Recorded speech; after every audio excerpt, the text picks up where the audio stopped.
My name is Burke Hedges, author of the best-selling book, The Parable of the Pipeline. I open my book with a story about Pablo and Bruno, who take two very different paths in their quest for financial independence. What you're about to see is the delightful animated story of their adventure. So, sit back, relax, and enjoy the life-changing lessons in The Parable of the Pipeline.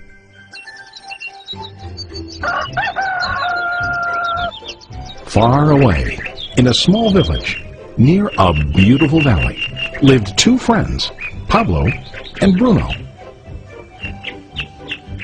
They were both young and dreamed of a better life for themselves. They'd often discuss their dreams about how they would become the most successful men in the village. They weren't afraid of hard work, and they searched for opportunities to help realize their goals and achieve their dreams. One day, an opportunity presented itself.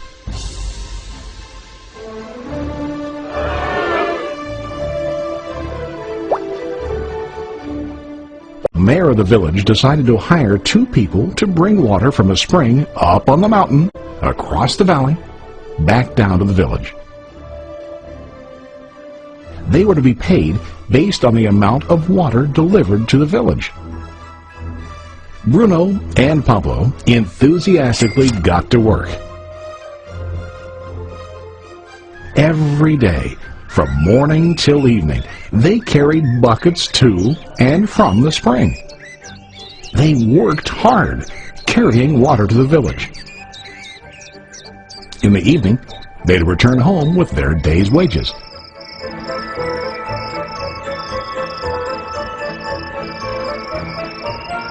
Bruno was satisfied with his work and the money he earned.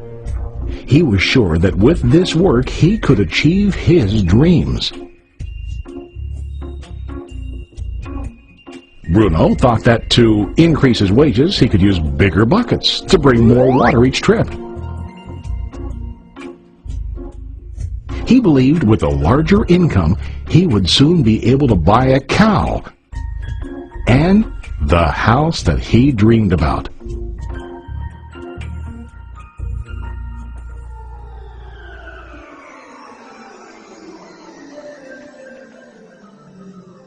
Now Pablo was not satisfied. At the end of the day, his back and hands ached, and he was exhausted. He was looking for an easier way to earn more. One day an idea occurred to Pablo. He imagined building a pipeline to deliver the water from the mountain spring to the village. With this pipeline, he could get more water to the village without carrying buckets back and forth from the spring to the village. Soon, he got very excited about his idea and began to plan. Pablo, of course, shared his idea with his friend Bruno and asked him to join with him to work on and help build the pipeline. Bruno thought the idea was crazy. All Bruno could think about was what his money could buy today and how to get it quicker. He felt that building a pipeline would slow him down and delay him in achieving his goals.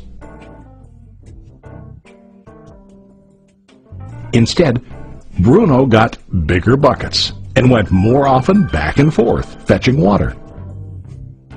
He was sure that with this method he could make more money.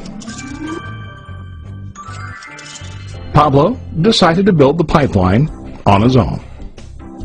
He understood that it would not be easy to build, and it would take time to complete the pipeline.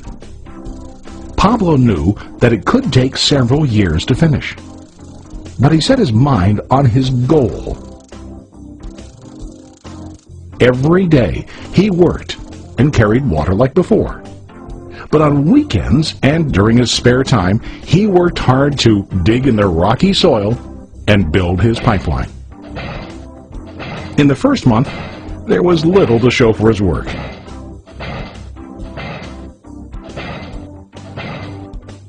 Bruno and the villagers laughed and teased him.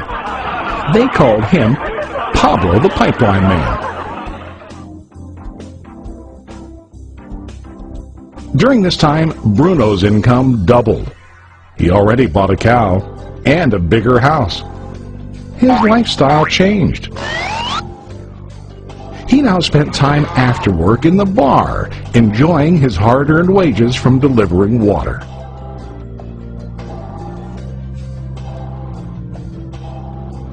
What Bruno didn't realize was that his body was starting to stoop from carrying heavy buckets every day.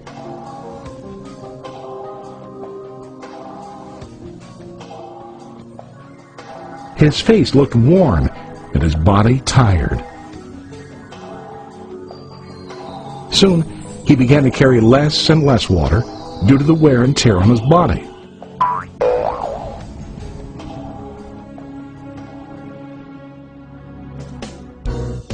Month after month, Pablo worked. Soon a year passed, and then a second year. Finally, Pablo finished his pipeline. He now used his pipeline to deliver water to the village instead of carrying buckets. Pablo was now earning more money than ever before. The water continued flowing to the village, while Pablo wasn't working. While he slept and ate, the water flowed. Pablo was happy and proud of his insight, persistence, and hard work. Now his income flowed as long as the water flowed through his pipeline.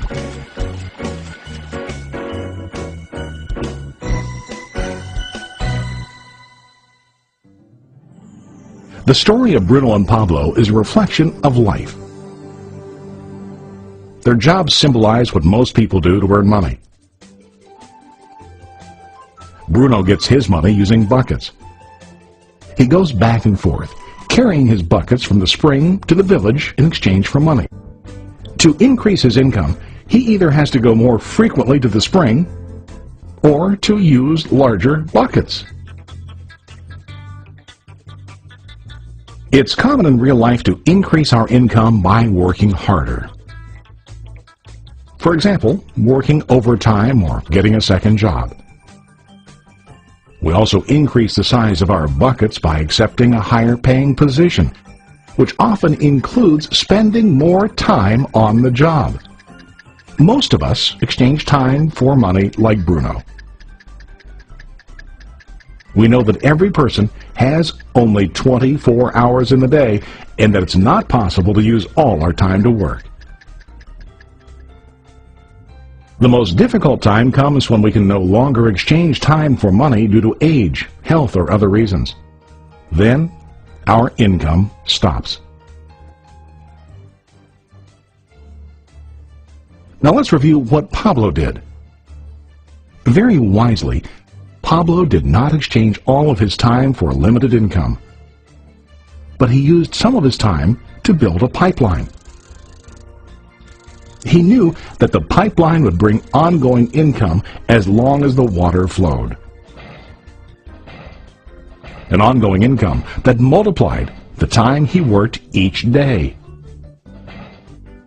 Pablo knew that someday, maybe because of age or health, he would no longer be able to exchange his available time for money. Pablo knew that if he could make his idea of a pipeline work, then he only has to do the hard work of building the pipeline. After the pipeline was completed, Pablo was able to monitor and maintain the flow of water to ensure that his income will continue. Pablo has shown us that to earn an income, we don't always have to directly exchange time for money. There really are better ways. How about you? Are you still like Bruno, who directly exchanges time for money? Or do you want to be like Pablo, building and maintaining a pipeline for ongoing income? If you are interested in the idea of building your own pipeline, contact the person who lent you this presentation. You can start building your pipeline today.